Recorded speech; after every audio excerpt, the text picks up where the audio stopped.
Welcome everybody to L2R. I'm Kinaesthesia, and today I'll be going over our strategy for Al-Akir on the 25 normal difficulty. Al-Akir is the second and final boss in the Throne of the Four Winds raid instance. He only appears after you've defeated the Conclave of Wind encounter, but luckily, that's no problem for you.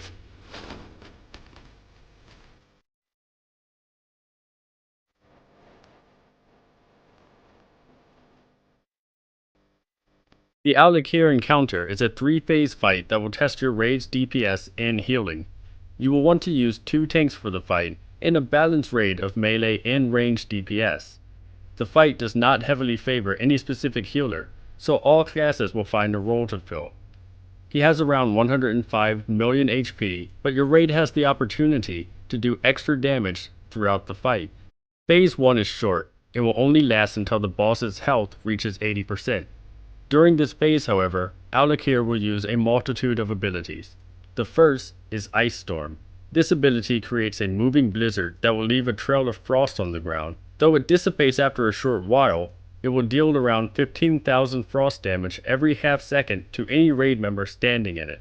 Anybody within melee range of Al-Akir will be hit with his Static Shock ability. It deals minimal damage, only around 1,000. But until the debuff fades, all spellcasting will be interrupted.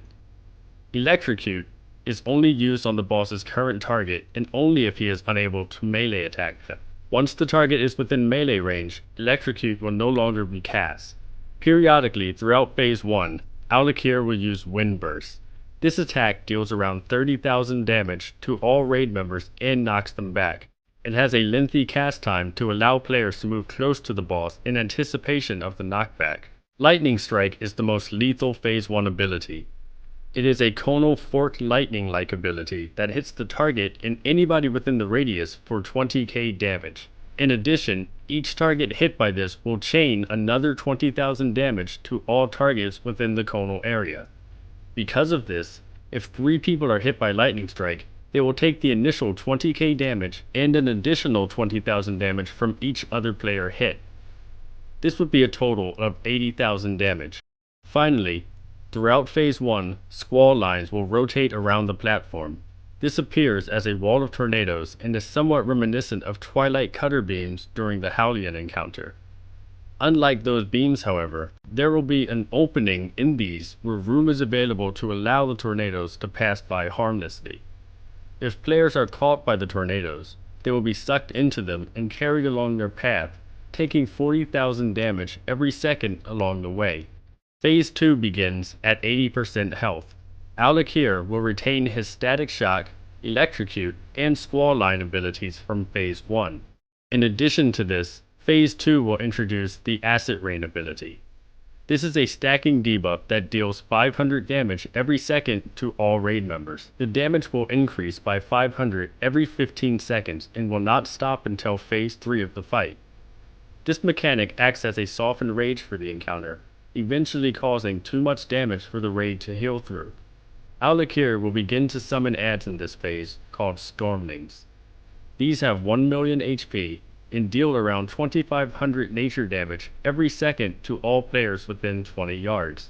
When the Stormlings are killed, they apply a debuff called Feedback to Al-Akir, increasing his damage taken by 10%.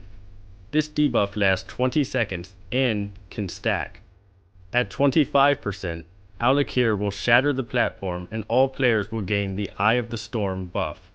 This allows raid members to fly and increases their movement speed by 300%. His Wind Burst ability will return from Phase 1, but now does more damage. In addition, he will cast lightning relentlessly at random players, dealing around 30,000 nature damage. Periodically, a random player will be given the Lightning Rod debuff. After 5 seconds, the player will begin to deal 5,000 nature damage every second to any players within 20 yards horizontally and 5 yards vertically. The main ability of Phase 3 is his Lightning Cloud. Al-Akir will target a random player and summon clouds at their specific altitude. After 5 seconds, the cloud will begin to storm and deal 50,000 nature damage every second to any player caught in it. This cloud will persist for 30 seconds. Before beginning the fight, caution must be taken to correctly position the raid. Lightning Strike can be an exceptionally lethal ability if not handled correctly, and because of this, no more than 3 people should be hit with it at a time. To ensure this, the raid must be split up into stacks of 2 or 3 that are evenly spaced around the platform. Position melee in groups behind the boss, and range in groups in front of the boss. Split the healers up so that each group can be reached by at least 2 healers. Players may move forward or backward to line themselves up with the openings in the squall lines or to avoid being knocked off the platform by wind bursts, but moving sideways should always be avoided. Doing this will risk creating a poorly placed lightning strike and possibly killing multiple raid members. Once positioning has been finalized, Phase 1 is all about avoidance and decision making. Avoid Ice Storm by moving forward or backward out of the patch it leaves. When Wind Burst is casting, make sure to move into melee range of the boss so that you are not knocked off of the platform. Notice the squall lines coming around the platform and preemptively move forward or backward to line up with the missing spot. This phase becomes difficult when squall lines line up with the Wind Burst ability. Players must decide if they are able to move in for Wind Burst, be knocked back, and still have enough time to get to the opening in the squall line. This will take some practice to determine, but if there is not enough time, players should run off the platform as squall line is coming by. They will be harmlessly carried back up to the platform, but are unable to act and still take lightning strike damage until they are set down. Overall, this phase can be quite tricky, but it is made much easier with practice. Once the timings of the different abilities become more apparent in relation to each group's positioning on the platform, the phase feels more natural. When the boss reaches 80%, Phase 2 will begin and the positioning will shift somewhat dramatically. Phase 2 positioning, by contrast, is very simple. The tank and 2 healers remain in front of the boss, while the rest of the raid moves to the back of the boss in one loose group. Because squall line persists in this phase, the raid will still need to be wary of the tornadoes and make sure to move into the openings.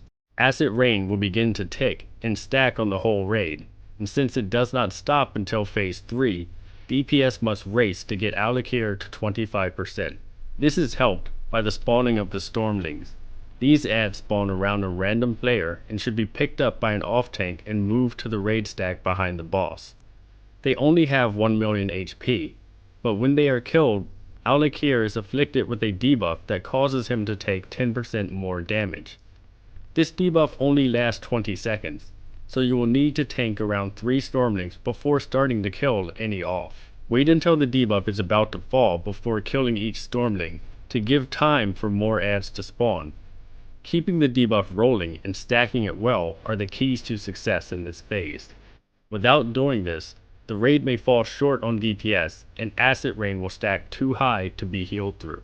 DPS should try to save cooldowns for when Alakir's damage taken buff is stacked to a decent amount, and raid cooldowns such as Tranquility, Aura Mastery, and Heroism should be saved until around the end of this phase, when acid rain and feedback stacks are higher. Phase 3 will begin at 25%, after Alakir has shattered his platform. The raid should begin the phase by spreading out and flying up as high as possible. There is a ceiling to let you know when you can no longer go any higher. DPS the boss as normal, and be cautious of the lightning rod debuff. Players with this debuff will need to move away from the raid so they do not harm other raid members. Shortly into this phase, Alakir will cast Lightning Cloud. This is noted by the formation of heavy gray clouds at your raid's altitude. When this happens, the raid should immediately fly down around 10 or 15 yards. The lightning cloud will not hit players above or below it, so the key is to keep the raid at the same altitude and avoid them together. When the second cloud forms, the raid should fly down as far as possible. There is no floor to the encounter. There is instead a lightning cloud at the very bottom. Be certain not to fly down so far that you run into this. If done correctly, the third cloud will be formed at the lowest possible point and the raid can now move up 10 to 15 yards. When the fourth cloud spawns, the 2 at the top will have despawned and your raid will move back up as high as possible. This cycle of top, down 1, bottom, up 1, and so on, should be repeated until Alakir dies. And cozy and all scrunched up in front of my photograph. And I sat there and I